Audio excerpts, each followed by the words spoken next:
they should stand and talk. And they should not give up. Stand, talk and talk until they will listen. So I'm telling the youth, they should not give up at all. Let them come up, and at long last, they will be listened to. And Wangila, do you think the youth have come up just as he's suggesting? Have they come out? One thing that I have to say is that most of our youths are enemies of themselves. When one youth tries to come up so that at least they can change the society, you find majority are fighting them. And you find the reason why they're being fought is because maybe some politician somewhere wants to benefit, or some politician somewhere wants to destroy the unity that is always there in youth. Youth do rise, but they are enemies of themselves. That is one thing that you ought to say. Like, for example, look at our country today in the appointments. We will never see a youth being appointed. We'll always see the old men being recycled on a daily basis. Look, somebody like Mudiauri, somebody that is over 90 years, being brought back into service. While you have jobless youths, we have thousands and thousands of them. Like the other day, I saw in KU, 7,000 youths graduated, but they don't have any job. Currently, companies are shutting down. So it's a high time that also youth wake up and take over the leadership. Because one thing that I know is that a united minority is always stronger than a divided majority. But my question was, do you think they're already rising up according to what we are seeing? Possibly I can say that some, but I don't think so. Most of them, they are reluctant. Yeah, most of them are reluctant to rise up and fight for themselves. So Laban, your colleague is talking about the youth being divided by the politicians, so that's just to destroy the unity. What could be the motive of the politician? What is their interest in dividing the youth? See, one thing, most of these politicians, they are old people. And so these guys, they still want to be there.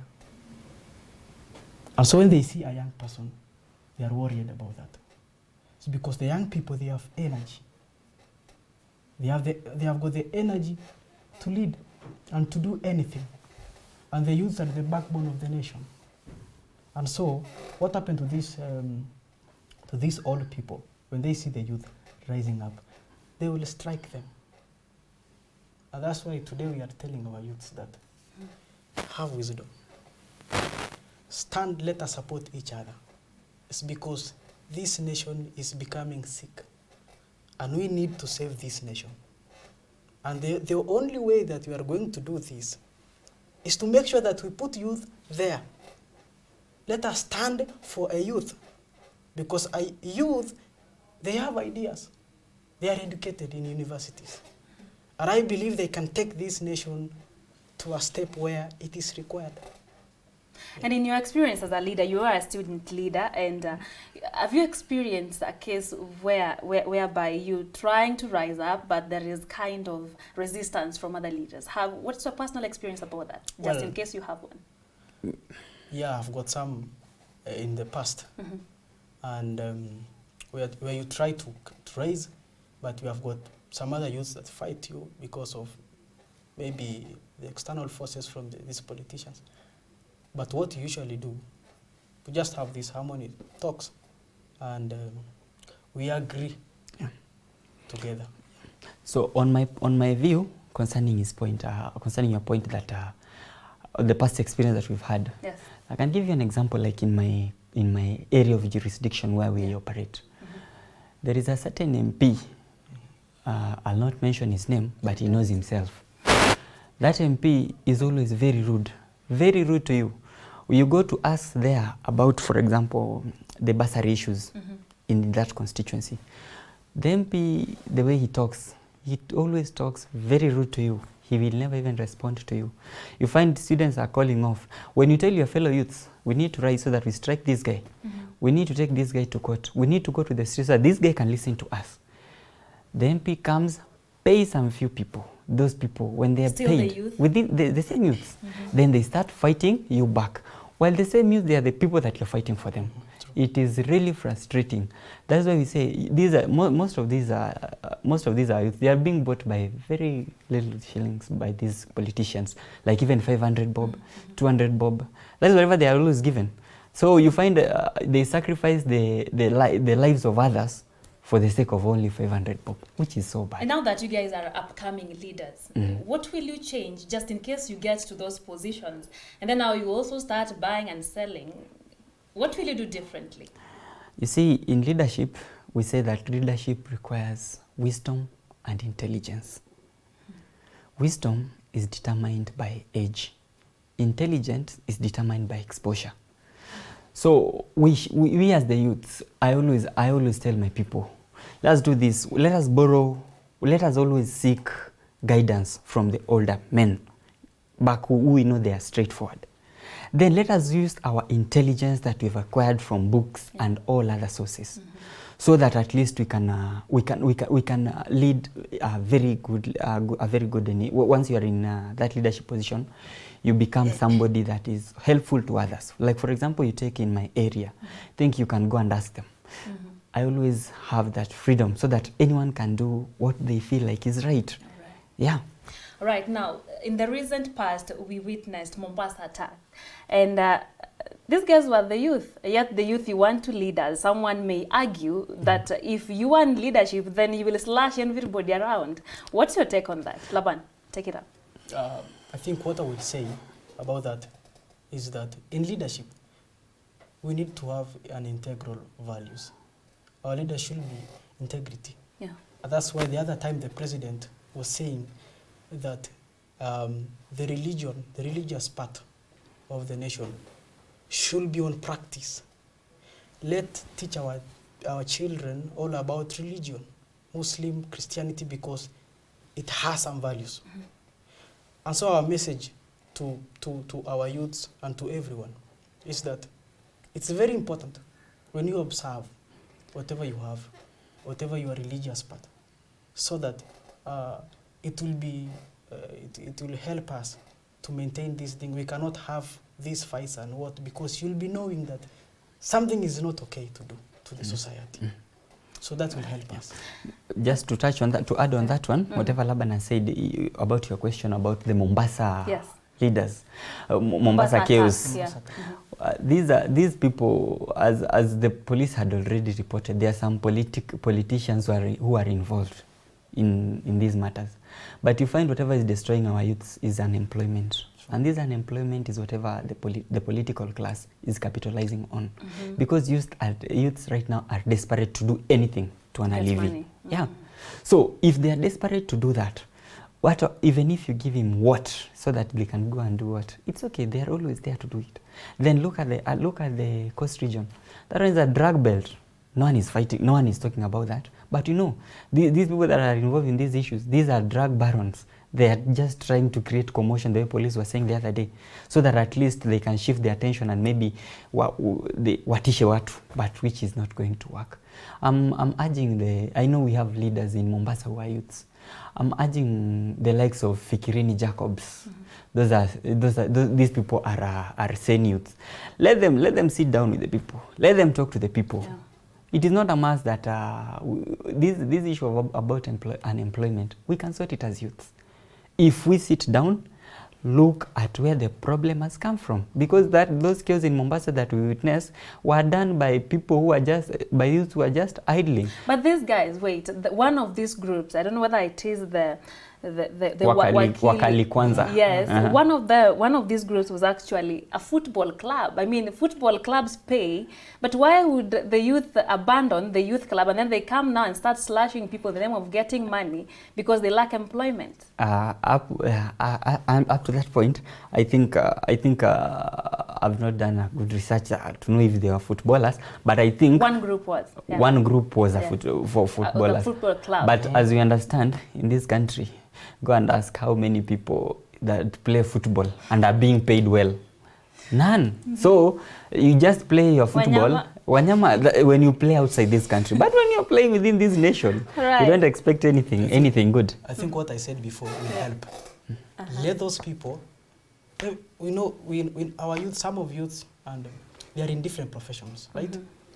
But what makes people do something that is evil is lacking an integrity. And you'll get all these values in where you are, the maybe church, the mosque, where they teach, because they teach upright society. Yeah, I beg to differ with you that one. And you say that we go the church way or the Nini way. Those are our traditional beliefs. Now, and our traditional beliefs are always the best because. Then let them believe in traditions then. Yeah. All right, let's also discuss the matter about the referendum talks, the BBI Punguza Mizigo initiative. As the youth from the grassroots level, what is your take? Should the referendum continue, or should the Punguza Mizigo bill continue? For me, I think I don't support anyone from. Why don't you support any of them? If I can talk about BBI. Oh, go ahead. You see, BBI, according to how I understand, as the leadership of this nation, we know that we usually have the leadership, the mantle from Kenyatta family. Also, you have from Raila Odinga there. So the way we understand this thing is that these people, they are trying to maintain their status quo. Because trust me, in 2022, you'll still see Baba. He will be there. So for me, I don't support it because it's something that they are doing there to save their future. When we come now to talk about the Punguza Mzigo, also I differ somehow. I'm not saying this bad, but they need to change some things. Like what? What should they change? For example, the way they are reducing the number of counties, also the number of MPs there. You see, the more they reduce it, it affects also us youths. It will not give us the passion. So. Oh, it won't create spaces for the youth. Yeah, for the youth. Because now it's really limited. So some of us who have been yearning sometimes to come to be leaders, it will be tough for us. Because if it's now reduced, you'll have to use a lot of fund to do a campaign in large areas, and what it will discourage us. What's your take? My take on the Punguza Mizigo or the Punguza Gunia thing, I don't support it. Because one thing, for real, we are overrepresented. Lakini the Punguza Mizigo thing is just a scam. If I'm asked, that one is somebody's project, just to derail some other person's ambitions, which I think there's no, we cannot talk about it. On the BBI side, I think these people, when you listen to their views, they want to create a nation that is cohesive. You see, at the end of the day, each elections that we do hold, lazima tukimaliza election, there must be war, there must be somebody alishindwa, there must be somebody aliibiwa. So for us at least to create that balance of everything, we need everybody, we need a unifying system. So up to that, but I don't go for that idea of creating additional posts, but let them come up with a good framework that will accommodate everyone, so that even if you are a loser or you are a runners up, you don't feel offended or you don't be. You remain peaceful. Yeah, at least you remain peaceful and cohesive. If we can picture whatever happened in 2017, it was very bad. We picture what happened in 2007, it was very bad. So if we can have a unifying factor, but all I know is that all these ones, these are just politicians that are creating their own sources of income to help them in 2022, of which at the end of the day, you know, somebody is going to retain power. Some people don't want to get out of power, but all we can say as youths. So as the youth leaders, where do you see the politics of this nation, the leadership of the nation from today to 2022? How is the temperature, or how is it going to be? Politics is dynamic. Politics is dynamic, and we expect a lot of changes. We expect a lot of things that will be coming on our way. But the way you say that the forest might change, but the baboons will always remain the same. So we expect at a personal level, I expect like in 2022 we are going to have the same players, because I know Uhuru and Raila, there's a possibility these people will decide to work together. Then Ruto, maybe I know he can maneuver through and get somebody like Mudavadi on board, get somebody like Wetangula on board, because those people, we know them. Yeah, lakini when you look at other things, other factors, we don't see any third force coming to fight the two camps, because I know there'll be camp of Uhuru Raila and there'll be camp of Ruto. All right. And from your school of thought, what do you think of the Kenyan politics from today up to 2022? What do you think? What I will say, Yeah. and I want to encourage my uncle, William Ruto. Okay. He should not have a lot of pressure, you see. If you can see him today, they are not hair. Hope Yeah. he's You see? listening to you. We hope so. The hair has disappeared and he's still young. It's because of pressure. Me, what I will tell him, a leader is chosen by God. And if he has been chosen, then trust me, he will be a leader. He will lead this nation. Yeah. But what we are saying, what we are urging, the Kenyans who are listening to us, let us maintain peace. Let us be together. Let politics not divide us. It's because politics will come and it will go, but the Kenya will remain to be Kenya forever. Yeah. So we need to be united and to make the future of our children bright. Are you eyeing any position in 2022? Yeah, I am still dreaming about it. You can And- still start talking And to your voters right now. Let them know about your thoughts. yeah, let me tell people that are watching me Yeah. from my area is that come 2022, God willing, I'll be vying for MCA seat. And I know that I will conquer because the Bible says, have faith and do action. And right now I'm doing action. Every weekend I'm in Mashinani and everywhere. And I believe things will Your be faith okay. that things will be okay. And I have faith. Thank you very much. That is a good point of view, a good way of looking at things. Thank you for gracing our studio.